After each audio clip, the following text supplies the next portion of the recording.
driving the 86. Oh, the transmission feels as jolty as ever.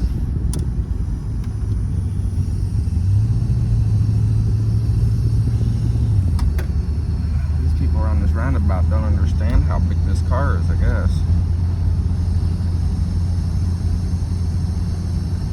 I will make a side note, if anybody is watching this that owns one of these, or even a Crown Vic LTD, anywhere from probably like at least 1980 to 91, square body AOD for 4-speed.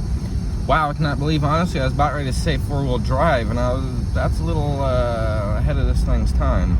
But anyway, I'm cruising at like 40, and it's in the, don't pay attention to the needle there, that's saying the needle's off. All these Fords, that's an issue almost, they're this old. But I'm doing 40 and I can feel it kind of like hobble, like it wants to go more into overdrive, or it's because I'm lingering at a low speed in overdrive, kind of is what it feels like. But if I have it in drive to where it cannot go into overdrive, and I'm doing like 40, 45, and I let off the gas, and I'm in third gear, and I have it on drive so it locks out overdrive, so no fourth, and I let off, it'll hobble like it's doing like a kicking effect type thing. And I just don't really recall it being like that, but it somewhat makes sense since it's third gear and I'm doing 40 and it should change into fourth, and I'm not letting it. Because I like to use overdrive 45 and up, so it doesn't have that gear laggering effect. I'm not really sure how to explain it, but anybody that owns one of these that experiences this should know exactly what I'm talking about. This thing's got 202,000 miles on it, 202,479 miles on it, and I'm about ready to do the transmission fluid because the fluid's still clean, there's no metal shavings in it. I did the intake manifold gasket, map sensor vacuum line, throttle body gasket, new map sensor vacuum line, hell I might have just said that, new idle air control valve, new gas tank, new fuel pump, new fuel sending unit, new brakes, new clutch fan, new starter. The list goes on and on and on with this thing, and the stuff I replaced just by choice mainly, but some of the stuff did need to be replaced because it sat so long, like the cap and rotor. That's a must if you're wanting to drive it. But and that temp light has always been on since I've had it. I've changed the sending unit, I've changed the thermostat, it's not overheating. I've had this car for over 3 years, and if this thing had been overheating for that long, it would not even run no more, I don't think. But going into all the gears is smooth, unless I have it in drive and I don't let it go into overdrive. And I feel like it hobbles like that, or does that, what I call a kicking effect, because that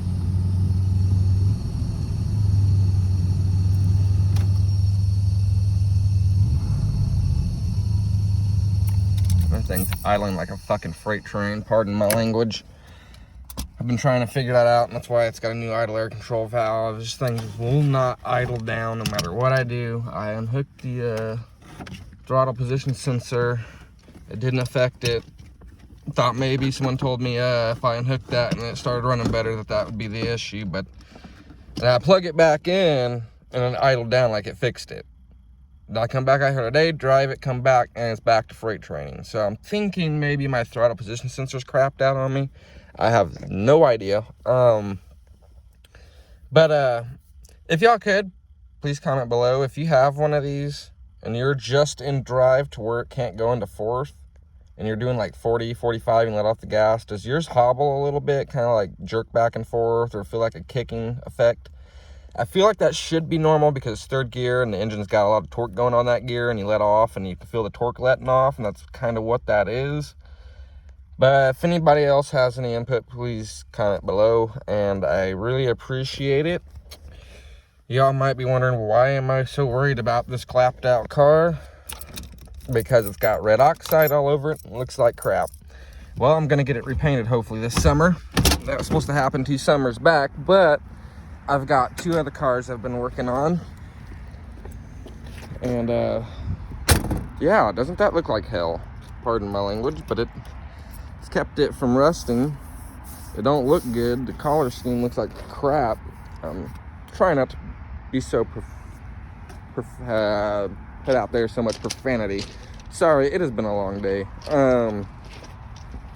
So yeah, probably since the chrome was so beat up on it, just take that chrome strip off the wheel wells, do away with the wheel well chrome strips, even though I did like them. They were so beat up. Gonna have these removed. That's what held the chrome on. Gonna get this patched with metal. Fluid film has kept that from getting worse. Them edges are solid, and it's been over 3 years. So if you don't think fluid film works, this is proof. Once again, down here, another little pinhole. Can't really see it. It's right here. Solid as a rock, still after 3 years. It's been a long time since I just got back to working on this. Like I said, I'm gonna get this thing repainted. It looks horrendous.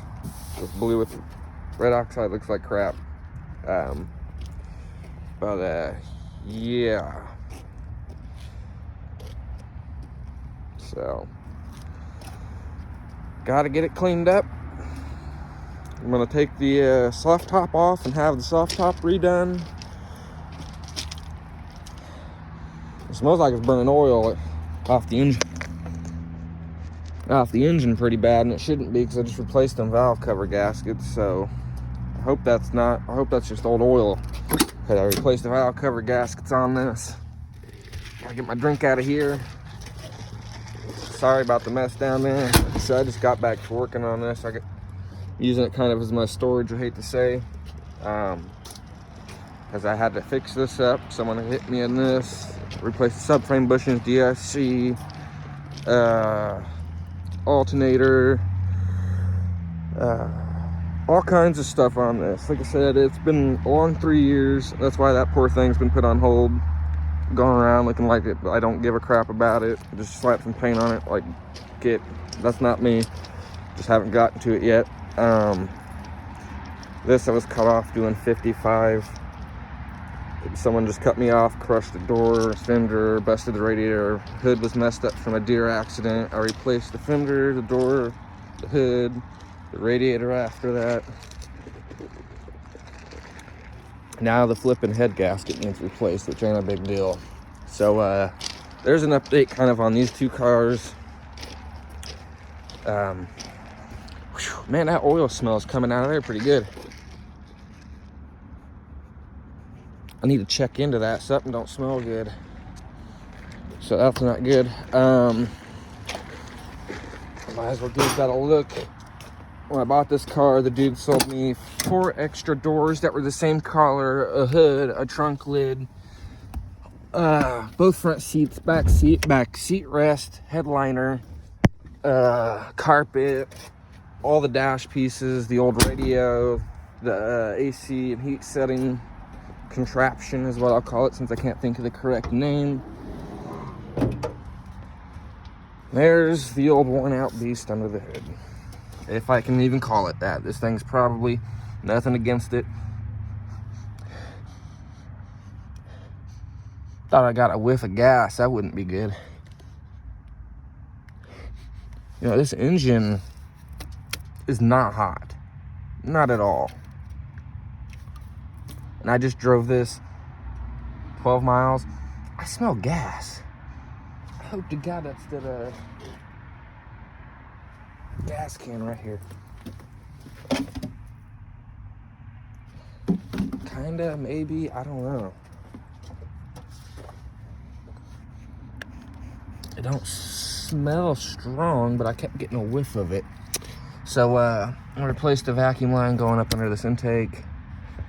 Plinium, whatever you want to call it, because I know people get mad when I call it an intake manifold. Okay, that's just what I call this big chunk of metal now. If it's a intake plinium, cool. Sorry that I upset you by my wording.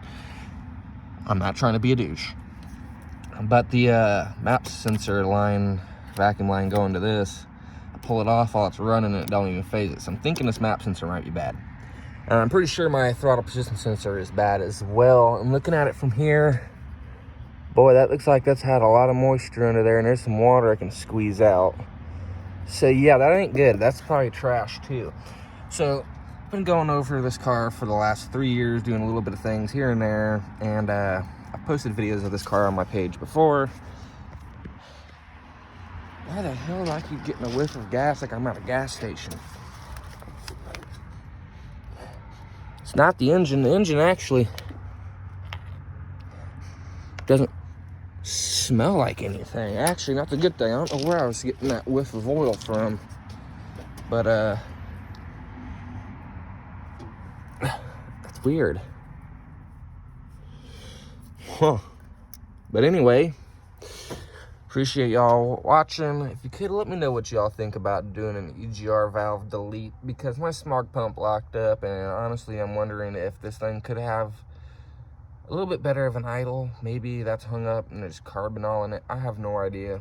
A lot of people would probably at this point just be like, you know what, this thing's a big pile of go ahead and demo derby it.